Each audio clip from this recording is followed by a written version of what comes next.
Merci, on se retourne encore vers le fils digne du fondateur de cette mosquée, à l'occurrence Elhadj Bachir Chano, l'un des imams de cette grande mosquée qui a emboîté les pas de son père. Je sais que là où son père se repose aujourd'hui est fier de lui et fier de toute la communauté musulmane. Elhadj Bachir Chano, votre papa, il fut le fondateur de cette grande mosquée qu'on a inaugurée aujourd'hui. Votre grand-père fut le fondateur de cette grande mosquée qu'on a inaugurée aujourd'hui. Vous savez, quel est le mot que vous avez à nous dire aujourd'hui par rapport à l'histoire de cette mosquée? أعوذ بالله من الشيطان الرجيم بسم الله الرحمن الرحيم اللهم صل على سيدنا محمد النبي الأمي وعلى آله وأصحابه وسلم. Premièrement, d'abord, je vous remercie sincèrement. Un, du fait que vous avez assisté à l'inauguration. Deux, parce que vous avez pensé, puisque vous voulez savoir exactement de quoi il s'agit, pourquoi la mosquée est ici. On peut aller très loin. Simplement, je vais vous dire simplement que la mosquée qui a fait 120 ans, et ça a été débité par mon grand-père. Mon grand-père, il s'appelle Doula Sano. Fodé Doula Sano. Tous Doula que vous avez entendu ici, ce sont des homonymes. Doula Fadiga, Doula Kamara, Doula Diane, Doula Sano. Les quatre Doula, ce sont tout vient de même Doula. À ce qui concerne maintenant l'immigration d'aujourd'hui, la fierté est là. Je suis très content parce que ce que mon grand-père a semé, c'est ce qu'on est en train de récolter aujourd'hui.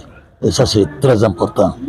Et quand on parle aujourd'hui, ton grand-père, il a été l'un des plus soulards de contrées, vous êtes réellement, vraiment, personne ne veut entendre ça. Mais si on dit que c'est ton grand-père, grand-père qui a créé la mosquée là ici, qui a commencé à faire réunir l'islam ici, vraiment c'est très grande joie pour un musulman. Pour un musulman, je dis bien, parce que c'est pas tout le monde qui est musulman. Hein. Et ce qui concerne l'immigration d'aujourd'hui, c'est la première fois qu'on fait de grandes immigrations ici. La mosquée a fait 120 ans. La mosquée a débuté seulement par 17 personnes qui étaient dans la mosquée, peuplées dans la mosquée, tellement que c'était petit. Mais c'est parce qu'il n'y avait pas de mosquée à Kindia. Il y avait seulement la grande mosquée de Tafori. Puis le reste là, il n'y avait pas de mosquée. Tout le monde vient maintenant petit à petit construire des mosquées. Aujourd'hui, on a plus de 100 mosquées ici. Alors, vraiment, l'immigration d'aujourd'hui, moi je suis content, je suis très ravi du fait qu'on m'a cité plusieurs fois, parce que c'est ça qu'on ne peut pas parler. L'histoire est têtue, on ne peut rien changer. Vraiment, moi je suis content, je suis très ravi, et je vous remercie du fait que vous avez assisté. Je vous remercie. Et là, je voudrais que vous lancez un appel solennel aussi sur la paix, le pardon entre les citoyens. Je veux dire à tous les Guinéens de faire attention. On n'a pas deux Guinées, on a seulement une seule Guinée. La Guinée n'est pas pour nous comme une paire de chaussures. Si tu l'as utilisée, si c'est gâté, tu la lèves, tu portes une autre paire de chaussures. La Guinée n'est pas ça. La Guinée, elle est unique pour nous. Si on ne s'entend pas là-dedans, c'est nous les perdants. On a vu les autres ont quitté chez eux pour venir se confier à nous. Si on ne s'entend pas, nous aussi, que Dieu nous en garde, ce sera la même chose, vice versa.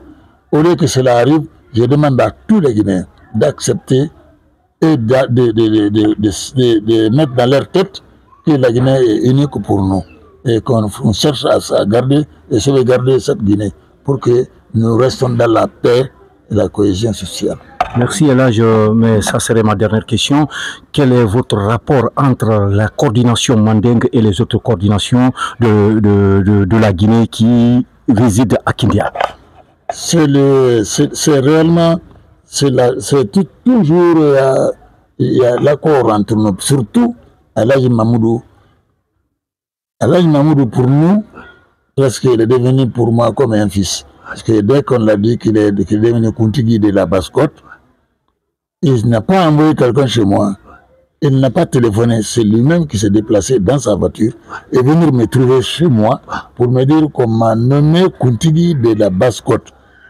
Et moi, et le respect qu'on m'a donné, et le pouvoir qu'on m'a donné, tout appartient, c'est pour toi, Raj Bachir Sanou.